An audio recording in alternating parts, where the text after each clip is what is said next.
Holiday clarity. Holiday clarity. Hey, I'm Viv, the life strategist, helping you go from chaos to clarity so that you can enjoy life more. Because the freer you are, no, the clearer you are, the freer you are. And it's so true. So that's why we need some holiday clarity today. Just a few minutes of your time, and I hope we can get you a little more clear. And you know what clarity starts with? Well, first of all, I'll tell you what it doesn't start with.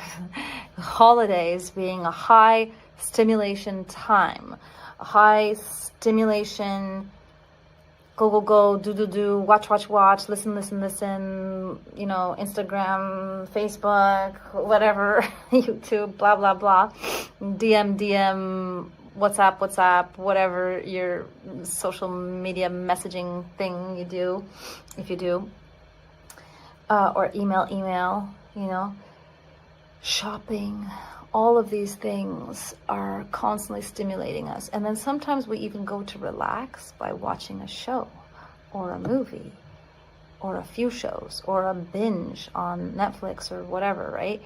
And as I've mentioned before, that is overstimulating the brain and the nervous system. And high stimulation leads to low clarity. You need time. You need a little bit of space.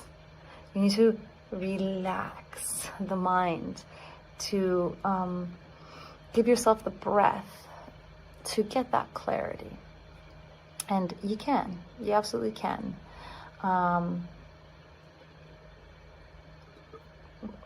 thing I love to do is sauna and cold plunge. Now I know that's not accessible to everybody, but I find a few alternating dunks with that really helps me to change my physical state, which changes the mental state. And that is what I want to get to today. It's all about our state, our emotional state, okay?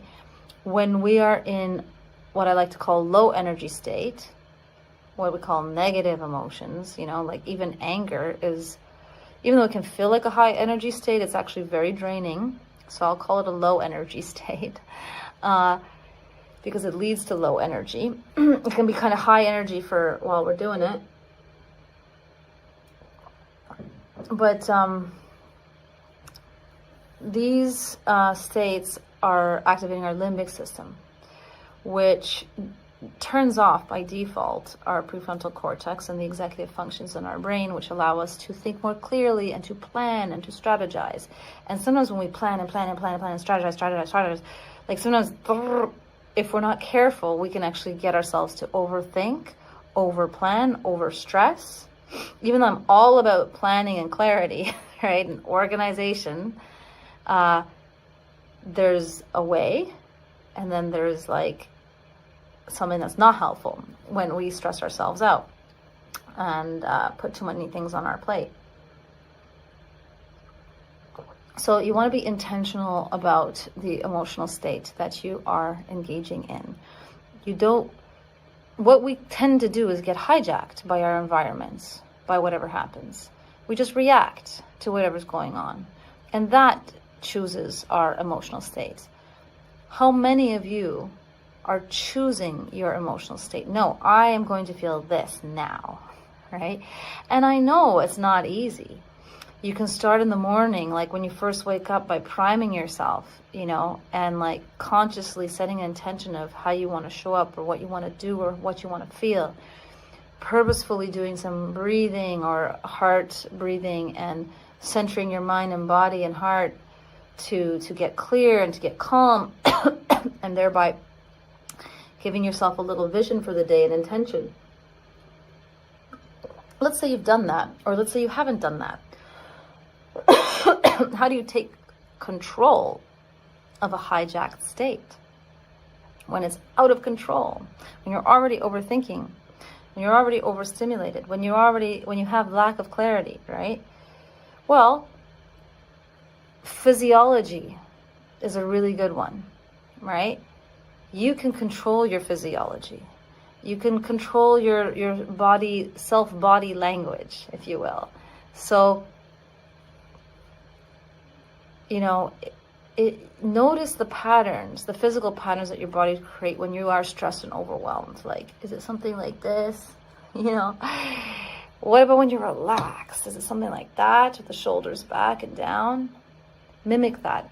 And a long time ago, when I started meditation, I went to, this was like, oh, geez, how long ago?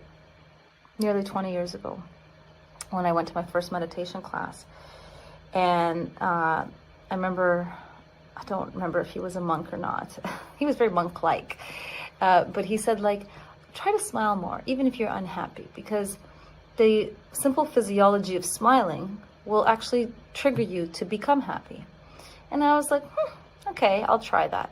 And I literally tried fake smiling a lot, all the time. And it became a habit. And then it was like a really cool thing, because I was finding myself a lot happier, and it was really working. And at that time, it was like pretty early in my neuroscientific career. And even though I probably had learned that, I still hadn't connected all the dots as to, like, duh, yes, of course that will happen, right?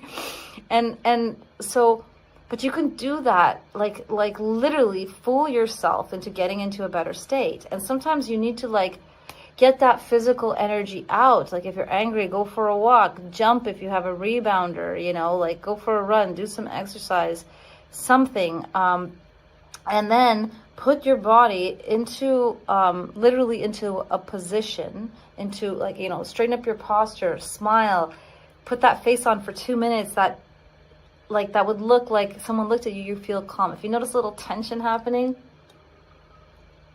get rid of it. And literally fake it till you make it. That's what I'm saying. Because with your physiology, you can create the state that you desire. And from that point, you can start to feel more clear once you've improved what's going on. Okay? So hopefully you found this helpful. And if you did, please like, share, and comment. Let me know what you think. And I can't wait to see you again in the next one. Remember, you deserve to wake up with passion, to live with purpose, and to sleep with peace.